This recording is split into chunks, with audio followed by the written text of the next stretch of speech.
Garden Basics with Farmer Fred is brought to you by Smart Pots, the original lightweight, long-lasting fabric plant container. It's made in the USA. Visit smartpots.com/Fred for more information and a special discount. That's smartpots.com/Fred. Welcome to the Garden Basics with Farmer Fred podcast. If you're just a beginning gardener or you want good gardening information, well, you've come to the right spot. In today's episode, America's favorite retired college horticultural professor Debbie Flower and myself tackle some comments recently sent in by listener Wendy, who challenged the conventional wisdom of lawn elimination to save water. She's suggesting instead a more measured approach, reducing lawn size while preserving its benefits, such as a lawn's cooling effect on homes. We explore Wendy's observations about common landscape failures, such as the tendency for new non-lawn landscapes to devolve, some more quickly than others, into weed-infested patches. Transitioning from lawns to alternative landscapes, that raises questions about sustainability. Wendy's experiences with various materials like river rocks and decomposed granite reveal similar challenges in weed management as well as aesthetics over time. And our conversation also touches on lawn alternatives that require less maintenance and less water. We examine resilient options like no-mow lawns, fescue varieties, and groundcovers such as dymondia and clover, all while assessing their durability against foot traffic and dog urine. We caution against over-reliance on artificial turf, discussing its environmental impact and maintenance needs, including the degradation of its appearance over time. And despite extensive research on lawn replacements, we also acknowledge that sometimes, well, less is more. By embracing native plants that foster biodiversity, attract pollinators, and reduce water reliance, we can enhance our garden's ecological values. Throughout this episode, we're going to be stressing the importance of localized advice in gardening and the need to continually educate ourselves about the plants that thrive in our unique ecosystems. And we sum things up with the message that no matter the garden style, traditional lawn or innovative substitute, proper maintenance remains the linchpin for success. So whether you enjoy working in your garden or prefer a hands-off approach, the universal truth is that every landscape requires an investment of time and care. We're podcasting from Barking Dog Studios here in the beautiful Abutilon jungle in suburban Purgatory. It's the Garden Basics with Farmer Fred podcast, and we're brought to you today by Smart Pots and Dave Wilson Nursery. Let's go. Here on the Garden Basics podcast, we try to answer your garden questions and comment to your comments, too, that you might leave on our social media sites, such as the Get Growing with Farmer Fred Facebook page. And we had a post up there recently about the benefits of sheet mulching and how to do it. And if you want to remove your lawn, to put it in a garden. And Wendy wrote in with a very interesting comment. And Debbie, perhaps so we can, mull this over. All right. And I'll put on my thinking cap and bring peace to the world somehow. Wendy says, I drive around my area and see so many attempts to eliminate lawns. Why not just lessen the large lawn and yet preserve the favorable effect of less thermal load for your home that a lawn can provide? People start off with great intentions, but what comes next rarely is successful. By that, I mean, how many different ways can we just end up growing weeds? And those weeds end up in my yard and other people's yards and cause my family shedding more sweat and use of more chemicals, be it pebbles, river rocks, black mulch, decomposed granite, or having a giant mounds of grasses landscape. That sounds familiar. Mm-hmm. They all tend to turn to weed patches. Then there is the best attempts at irrigation. How do you repair those systems once they start failing as a result of our scorching hot sun under such a matrix? Because few of these drip irrigation systems have enough ultraviolet resistance to weather than to last more than a couple of summers. Absent a real sustainable plan, most folks and a lot of landscape people as well do not create a sustainable result. Those are just my observances over the past several years. And Wendy, I think we have all had those observances for at least 10 years here in California when the first drought took place. And then people were being paid, well, in California, it was called the Cash for Grass program, where the state would issue a check if you sent them proof that you tore out your lawn and put in another landscape. But the amount they gave was not enough to have a grid plan and a proper installation, I have to say. Or yes, or an irrigation system that's up to snuff. Right. And heavens knows, we've both seen retrofitted landscapes where the lawn was taken out and people had no idea what to put in, so they just put in rock, colored rock. Some of a very pretty colored rock, but in time, the colored rock kind of fades and weeds pop up because, well, dirt blows around and dirt gets wedged in the rocks, and that's a perfect place for weeds to grow. And we get some rain in the wintertime, and there are the seeds there already, and up come the weeds. Yep. So, Wendy, we agree with you on that point that no matter the landscape, you have to take care of the landscape. Yes. That whatever you have. And I like the idea of lawn reduction, maybe not necessarily lawn removal, but lawn reduction. It reminds me of the Leo Tolstoy short story, How Much Land Does a Man Need? In this case, it's how much grass do you really need? Mm-hmm. Leo Tolstoy's answer was 6 feet from head to toe. And basically what you would need would be just enough for your dogs or kids to play on. And that's about it. Do you really need 1,000 square feet of lawn? I know a lot of people put lawn in because it's easier to care for. Where does that come from? Well, the people who don't, they like the monoculture. You got one kind of plant. It takes one set of maintenance. Mm-hmm. They don't always necessarily care if it's really grass. Weeds are fine as long as it's still green and there's not a lot of exposed soil. I've run across a lot of these people. I've run across people who have put in swimming pools because they had too much property and they didn't want to have to grow things in it. That is not a cheaper alternative, by the way. No, money was, I guess, not the issue then. It was time or something. I don't know. I was amazed. What else can you do that satisfies the need for less time in the garden, but a pretty garden?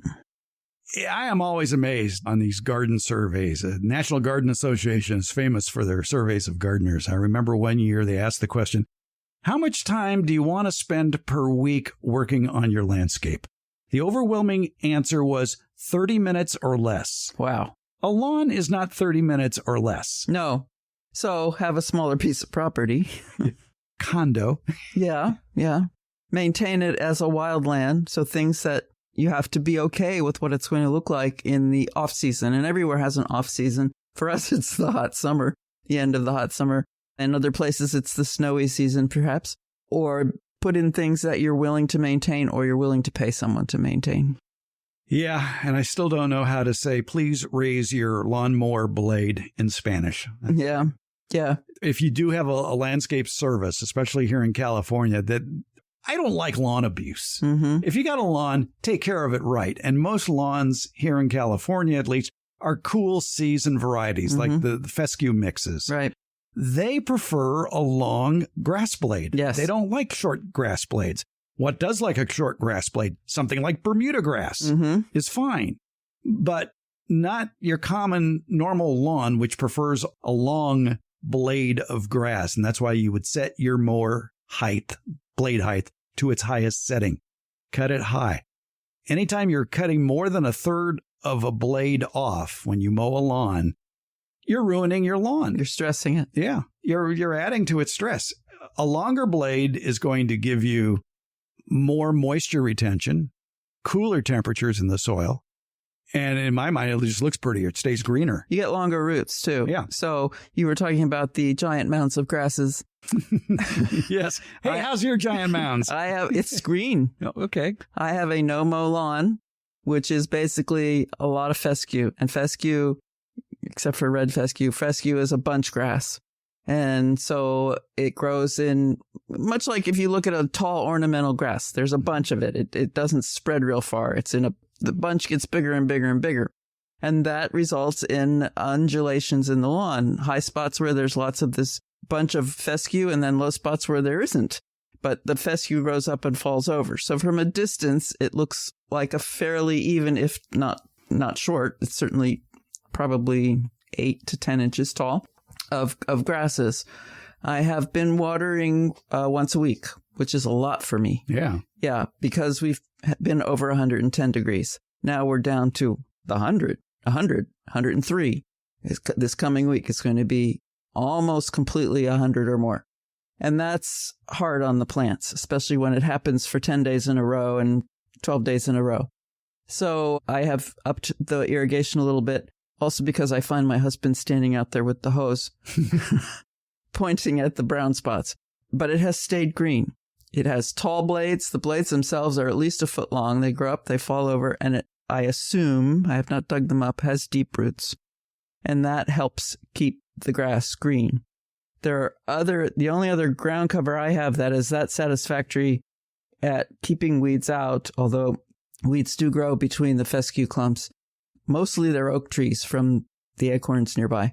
And being able to walk on it is the dymondia margaritae. Dymondia is the only name I know for it. That's the only name I know for it, too. Yeah. But that's only good in a place like here where we don't have very cold temperatures. And it's more meant for shade, isn't it? It gets 6 to 8 hours of full sun. Oh, does it? Okay. Yeah, the one patch. The other patch is in the shade. They're both doing well. You can walk on them, and it doesn't harm them. They grow very low to the ground, and once in a while I have to pull a weed out of it. So the other technique, and we did this at my son's house, was to mulch with the cardboard. As Fred mentioned, this stimulated this comment. He had an unkempt lawn when he bought the place. Mulch it with the cardboard, which we soaked first and then laid down and overlapped and all that good stuff. And then bring in lots of arborist chips and spread them very thickly on top. And we planted a row of, the landscape was a little bit higher than the sidewalk and road that it was on, and had a brick wall there, not very high. We planted trailing rosemary at the edge, which is evergreen, and they grew together. And one very drought-tolerant tree in the middle, a desert willow, which he says he never watered, although it got really big really fast. And that was it. Yes, there was some weeding involved, but it looked neat. It was easy to maintain, unlike the backyard, which was a lawn and not well maintained. According to the Solano County Master Gardeners, the common name for dymondia is called silver carpet. Oh, okay. And that's for this particular variety that you are talking about, the dymondia margaritae. It is spelled that way, margaritae. Yeah, A-E at the end. And they talk about it is hardy down to 28 degrees. Gophers like it over lawn. So if you have gophers, you may want I don't have them. Consider that. But it does tolerate heat. Mm-hmm. So obviously, it works for you. And you can step on it. Yes, I walk on it all the time. Other people come over and they're like, how do I get around this? Because it's now probably 6 feet across. You just walk on it. Yeah. And you can propagate it by cuttings during its late winter, early spring growing season. Good to know. Yeah. I might borrow some of you. Yeah. In that case, then, for my test patch out here. And see how it does. Does it say anything about what dog urine does to it? It does not. So that would be part of the test. Right. To see if it could do what another lawn substitute ground cover couldn't do. And that other ground cover was kurapia, which is a relative of Lipia. I thought they just changed the name. I didn't know they were two different plants. It's a relative. Okay. So kurapia is a relative of the Lipia plant, which was popular back in the mid-50s, but was basically discarded because it was very aggressive and spread. And sure enough, kurapia has its thug element as well, because where I have test grown it in my yard, it didn't want to grow there because of dog urine, but it was very happy just a hop, skip, and a jump away from there, and it's spreading like crazy. Fortunately, you can pull it up fairly easily, and it does flower. Little flowers, but if you mow it, and you can mow it, the flowers just come up a little bit shorter. Mm-hmm. Just like any plant that wants to survive, basically. Yes, like yellow star thistle. Yeah, exactly. So kurapia, not so good there as far as a lawn substitute. I'm pretty picky about who I allow to advertise on this podcast. My criteria, though, is pretty simple. It has to be a product I like, a product I use, and a product I would buy again. And you know who checks all those boxes? It's Smart Pots. Smart Pots is the oldest and still the best of all the fabric plant containers that you might find. Smart Pots are sold around the world, and they're proudly made 100% right here in the USA. Smart Pots come in a wide array of sizes and colors and can be reused year after year. Some models even have handles, and that makes them a lot easier to move around the yard. Because the fabric breathes, smart pots are better suited than plastic pots, especially for hot climates. That breathable fabric has other benefits too. Water drainage issues? Not with smart pots. Roots that go round and round choking the root ball like they do in plastic pots? Doesn't happen with smart pots. These benefits will help you get a bigger, better plant than what you've gotten in the past with the same size plastic or other hard container. Smart pots are available at independent garden centers as well as select Ace and True Value hardware stores nationwide. To find a store near you or to buy online, visit smartpots.com/Fred. And don't forget that /Fred part. On that page are details about how for a limited time you can get 10% off your smart pot order by using the coupon code FRED. F-R-E-D. Use it at checkout from the Smart Pot store. Visit smartpots.com/Fred for more information about the complete line of Smart Pot's lightweight, colorful, award-winning fabric containers. And don't forget that special Farmer Fred 10% discount. Smart Pots, the original award-winning fabric planter. Go to smartpots.com/Fred. Coming up on Saturday, September 28th, I'm going to be riding my bike. Well, what's so unusual about that, you might be asking yourself?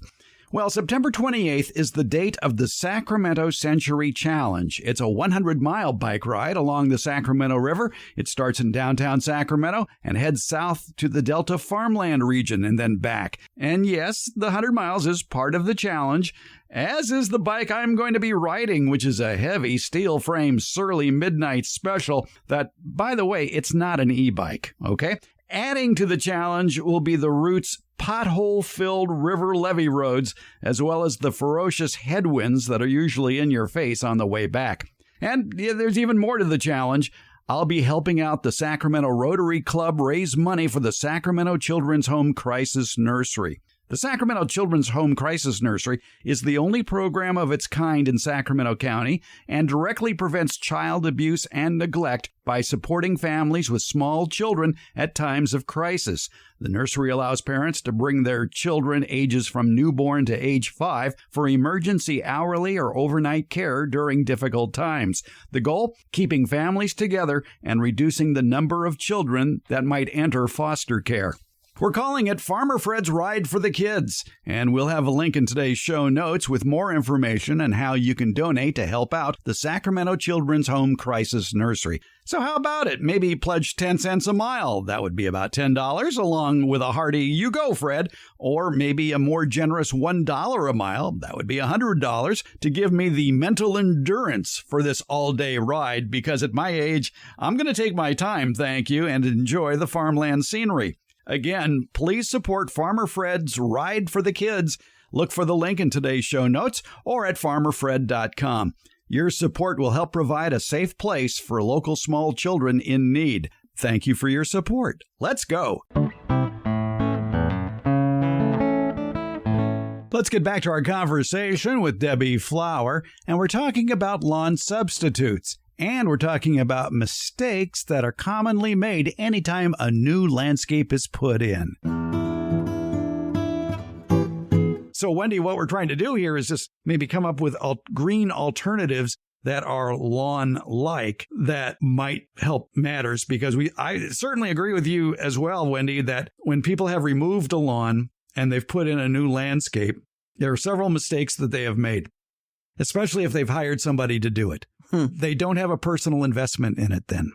And so they'll just go with whatever irrigation system and plant selection this landscape company decided.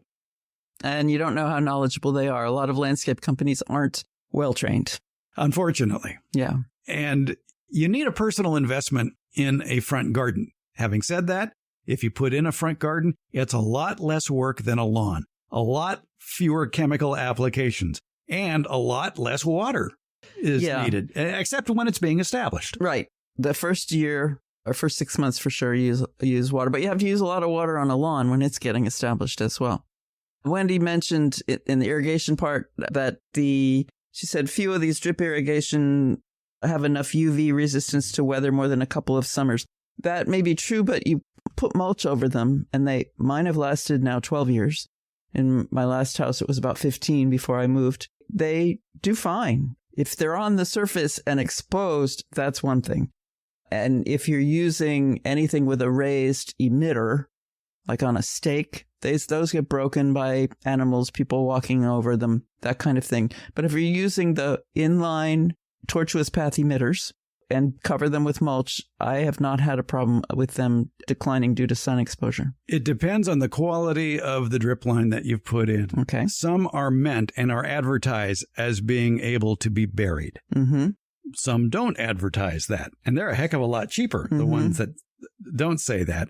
And really, drip irrigation, I agree. I've used drip irrigation for 40 years. It really is drip irritation because you do have to maintain it.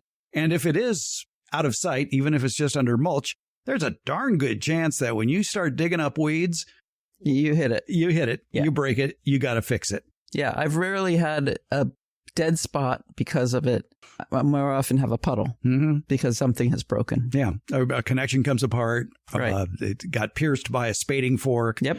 Or whatever. And so I'd spend on quality and make sure it is all the same type of irrigation, like the tortuous path inline emitters, and not a combination of emitters and above ground sprayers. Right. Because the sprayers are going to lose out in that one. Right. They are not pressure compensating for the most part. Right. And then you have to put them out correctly so you get the correct water dispersal on the soil. And so which means you have to know your soil. You have to know your soil, and you have to know how to space either your sprayers or your tortuous path emitters. Yep. And it would be a lot closer than you think. It might be 8 to 12 inches apart if you're running parallel lines. Yes, depending on your soil. Yeah, if it's sandy soil, it'd be 8 inches. If it's really clay soil, it might be 15 inches. Right. But you still have to maintain it. You still have to flush the system out at least once a year, if not once a month. And really, if you have a drip irrigation system anywhere in your yard, you really have to turn it on manually and walk it. Yes, and you do. Check it. Yes, you do. For whatever reason, I was up at 3:45 one morning last week, and I went out front, and I noticed Old Faithful across the street. It was somebody's irrigation system was on. It was a broken, I think it was a 1/2-inch line, because it was like a fountain of water spraying at an angle up over and landing on his neighbor's pickup truck. I'm just hoping, I hope the windows are up. In that one. That can happen to anybody. And it does. Yeah. And if you got sprayers, like you said, Debbie, little animals, they like water too. So they'll start nibbling on the 1/4-inch lines that connect those sprayers. So you have to maintain it. So Wendy, there are arguments for taking care of a lawn and keeping it, but it doesn't have to be as big as, some estate holders might like. Right. And you can also make it more of a meadow than a lawn. You can put other things in it that will fill in holes quickly, like provide fixed nitrogen, like clovers, wildflowers, bulbs. There are all kinds of ways to make it into a more interesting path. Maybe you keep part of it as just grass for whatever, the dog, your kids to do gymnastics, whatever it is, or you can make it into a meadow. There are several, shall we say, walk-on ground covers with varying degrees of walkability on them. We talked about kurapia. That's one that you could have. In part of my test plot to find a dog pea resistant variety, I'm currently trying clover. And actually, I'm surprised if you give clover a heck of a lot of water when it's 100 degrees, it does fine. The big if. Yeah. So, and it seems to be fairly pea resistant. I've tried ryegrass and I've tried the no-mow too. And both of those just failed miserably at not turning yellow. Yeah, I think they would both need rye more than even fescue water, quite a bit of water, and they would respond negatively to dog urine. Now, if you do an internet search for walk-on lawn substitutes, the first things that come up is artificial grass. Artificial grass, I don't think does anybody any good, except the lazy. It's nice to look at. I watched a guy install it in a neighborhood near me. His yard is surrounded by about a foot-tall brick fence all the way around it. So from the street, and it's a planter. It's a planter made of brick, at least on the street side. So from the street, you see the plants he's put in the planter and the green behind. I obviously have not seen it from the house. Here's one Google suggestion about eco-friendly lawn replacements for high-traffic areas. Number one is clover. Okay. Mm-hmm. Buffalo grass, which has been pursued around here as a low water use substitute. Right. Buffalo grass, in my mind, I think has a lifespan. Yeah. And it's not quite hardy in the long run. Sedges have been tested too here and have done better than buffalo grass as far as a lawn substitute goes. But again, then you have the problem of how much foot traffic can it take? For some reason, I think Google is the devil because they say one of their suggestions for a high traffic lawn replacement is dichondra. I've never seen a neighbor so mad as a neighbor I had that decided to grow dichondra. This was in Southern California, which is more amenable to dichondra as opposed to here where it just gets way too hot. But in Southern California, as long as you didn't walk on it much and you gave it a heck of a lot of water, it looked fine. But you still have to go in and weed it. And that was his problem. Weeds were popping up all through it because of dichondra, unlike a lawn, which is a monocot, dichondra is a dicot. You can't use the weed-preventing chemicals. Right. And their final suggestion for an eco-friendly, high-traffic lawn replacement option, hard pathways. Yes. Yeah, you could. Yeah. But I'm here to tell you that decomposed granite, if you've got gophers, will give away under your feet because the gophers dig under it and you don't see it until you step there and your foot sinks down 6 inches. Well, in decomposed granite, weeds will grow in it as well. Yeah. Unless you treat it with chemicals. Right. They also suggest moss. Not for here. No. There are places it would work, but not here. Yeah.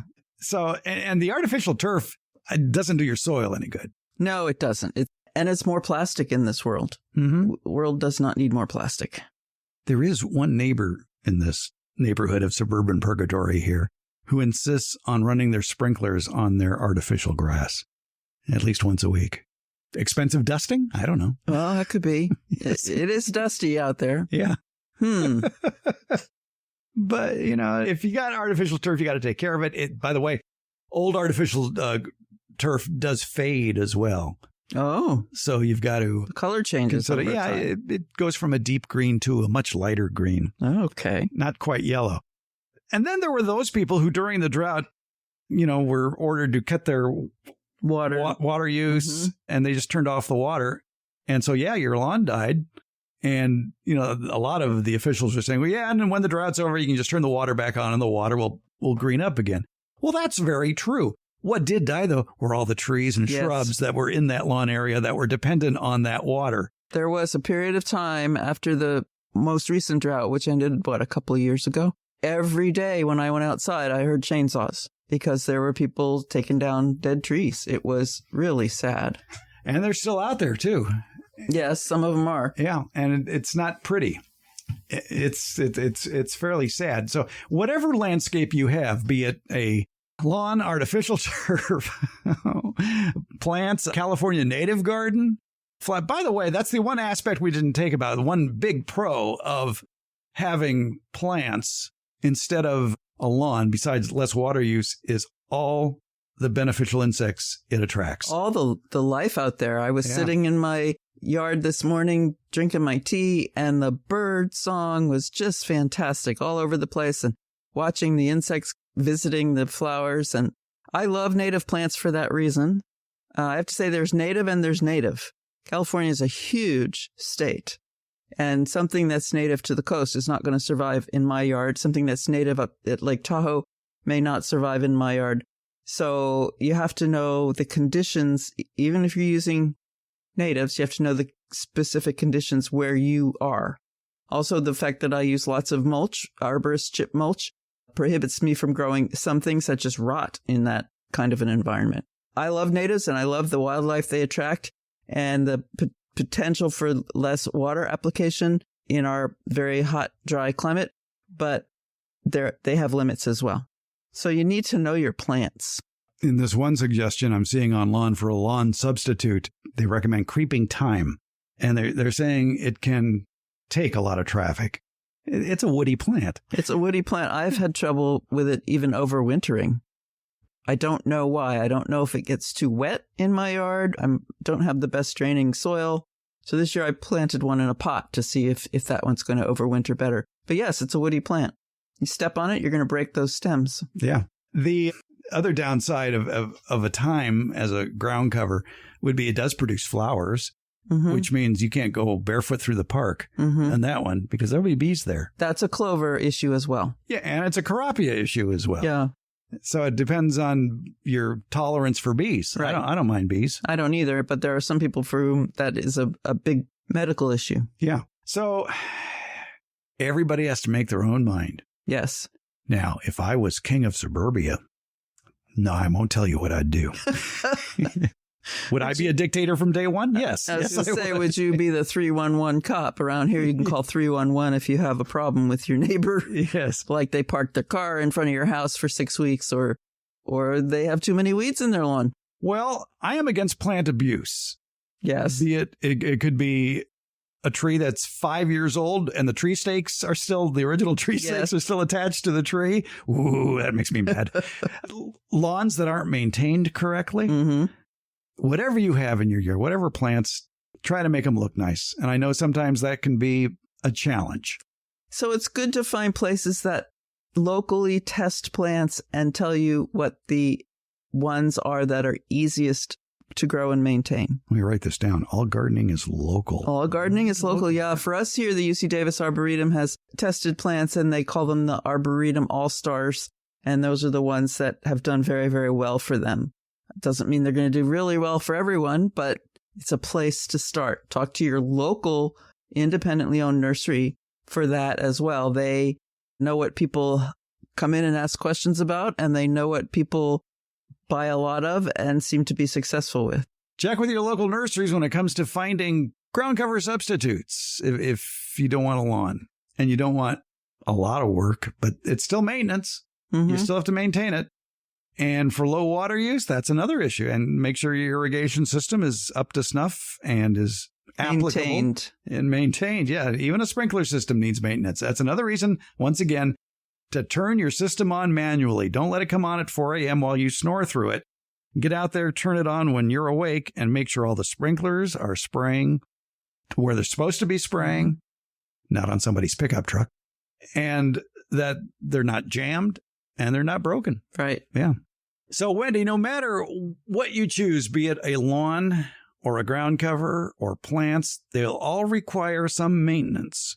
It all depends on how much time you want to put in working in a garden. Now, for us gardeners, we enjoy it. Yes, we do. I like gardening. Would you clean up my front yard, please? Not today. It's 100 degrees out there right now. See, that's the problem. There's only do it very early in the morning or late in the evening. Oh, then I have a choice. Do I clean out the plants or do I go for a bike ride? Guess who wins? Yeah. All right. We'll get it done. It's on the list. Just say that. Just always make it your mantra. It's on the list. Thank you, Debbie. You're welcome, Fred.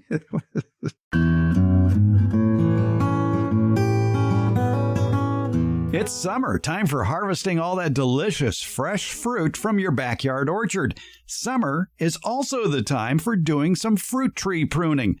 You're not familiar with summer pruning to help control the size of your fruit trees? It's called backyard orchard culture, and you can find out all about it at davewilson.com. That's the website for Dave Wilson Nursery, the nation's largest grower of fruit trees for the backyard garden. At davewilson.com, they have planting tips, taste test results, nursery locations, and information about their revolutionary backyard orchard culture techniques, which explain how you can have a cornucopia of different fruit trees in a small backyard. And that includes summer pruning. Just go to davewilson.com, click on the Home Garden tab at the top of the page. There, you're just a click away from the informative YouTube video series at davewilson.com. And as part of that video series, they'll walk you through everything you need to know about backyard orchard culture. Your harvest to better health begins at davewilson.com.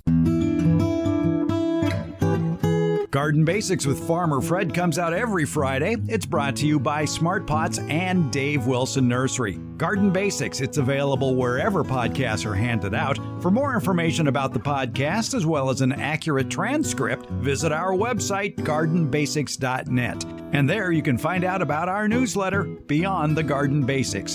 And thank you so much for listening and your support.